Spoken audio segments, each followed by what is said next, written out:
Congregationalists actually hail from the Pilgrims, the Mayflower Pilgrims specifically. There was a quality that they were looking for, which came from the Reformation churches being very concerned with the Word of God, with the Bible, so people had to learn how to read. Only 16 years after landing at Plymouth Rock, the Pilgrims established America's first college, Harvard, then Dartmouth, Yale, and many other schools over the next 200 years.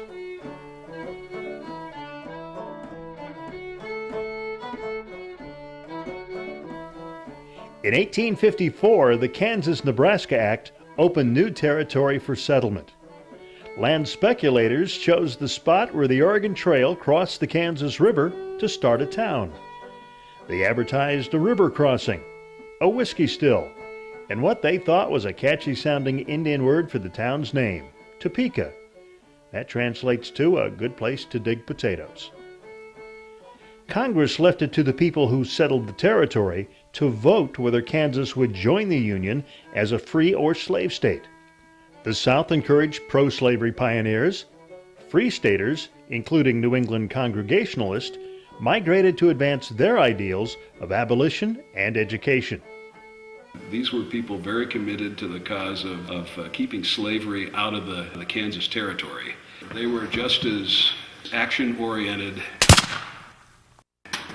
as they were spiritual people. There was nothing soft about these fellows. They were hard-nosed and they were very committed, but they were visionaries. And they had a commitment. They understood how to achieve that commitment, and they made it work.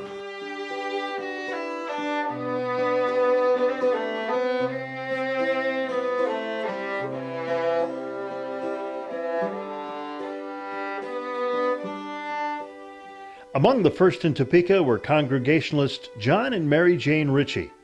Mary Jane was the fifth woman to arrive in Topeka. Life was hard. For shelter, John dug a hole in the open prairie.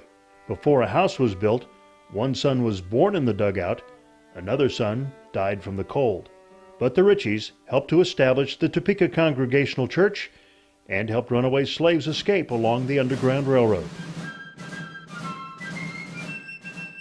In the 19th century, here in Kansas, it was not just competitive politics, but very much was a politics of conflict, and people willing to stand up for their ideas, people willing to shoot someone.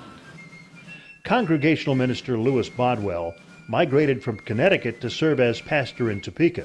Bodwell carried with him a New Testament and a six-shooter, prepared for whatever.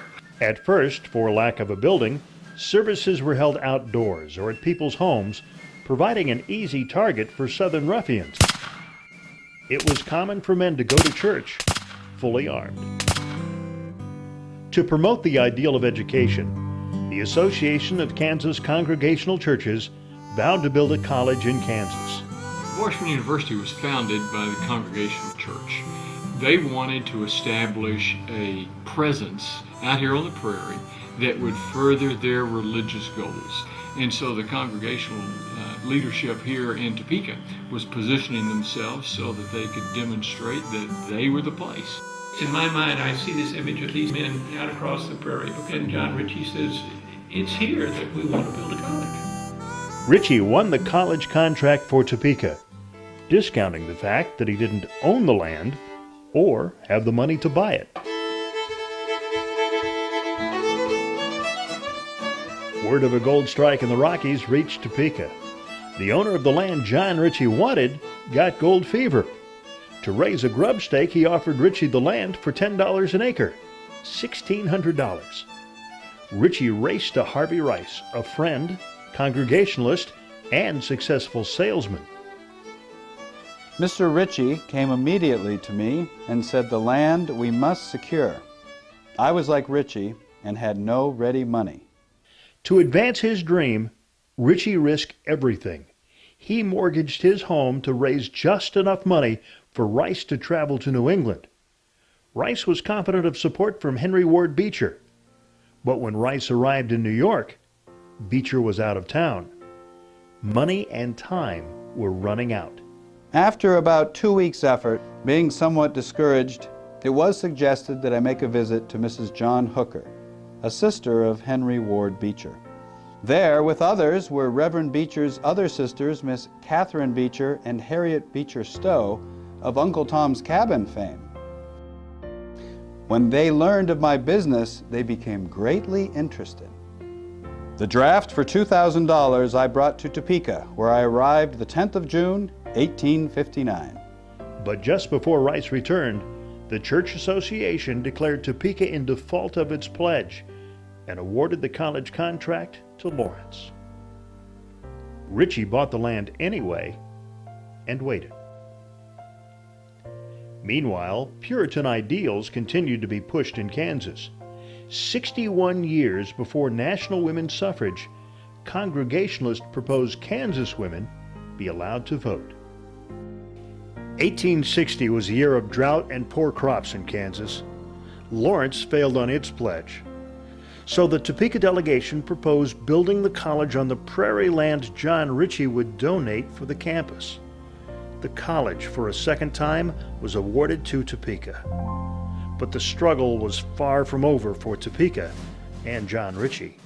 When we think of Kansas in those early years, a lot of people on edge, pretty much everybody armed, and typically armed with multiple weapons. You had conflicting sets of laws, conflicting law enforcement, and John Ritchie got sucked into that, and he was a target. Leonard Arms, a deputy U.S. Marshal, was noted as being a slave catcher. Ritchie was widely known as an activist in the Underground Railroad. Arms tried to arrest Ritchie, and Ritchie said he was not going to go with him.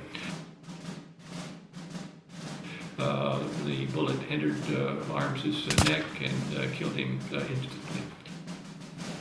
Ritchie was tried in pro-abolitionist Topeka, found guilty of justifiable homicide, and released.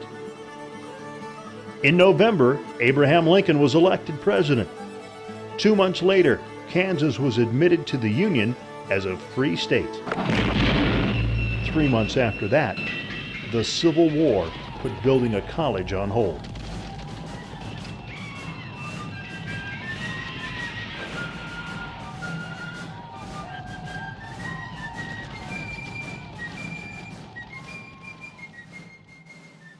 With the end of the war in sight, college trustees named the school Lincoln College and drew up articles of association. Samuel Bowker was hired to seek financial support from New England. And he went back to the East Coast in search of benefactors who could help sustain this institution.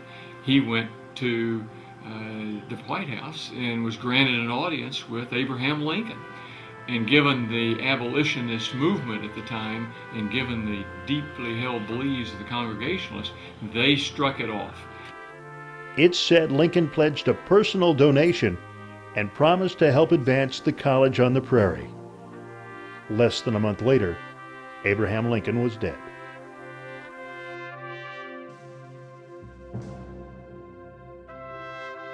John Ritchie was, well, Colonel Ritchie, as some people called him. He put up a piece of land directly across on the southeast corner from the state capitol building, 10th and Jackson, and that was the first site of Washburn University.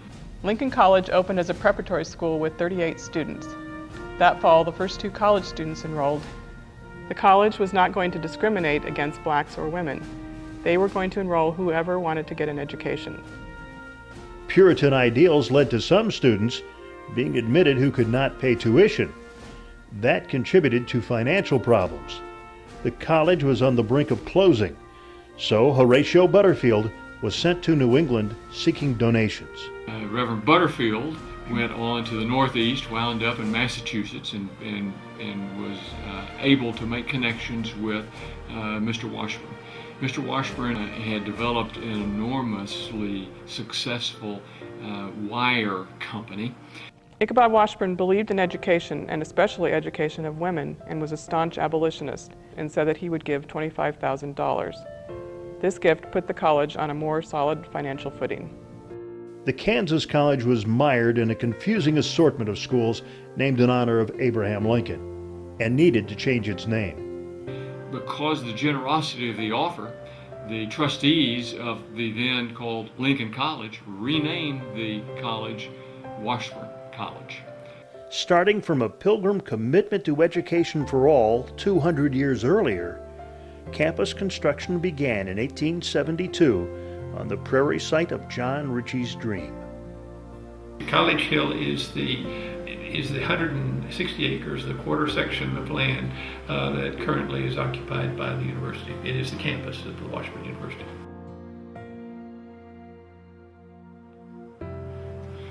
Little Lincoln College, founded out here on the prairie, in what some might have considered rather desolate circumstances, really had its roots in New England. The Congregationalist influence, the Puritan values that they brought with them from New England created this institution, and I think is one of the strong backbones of our country.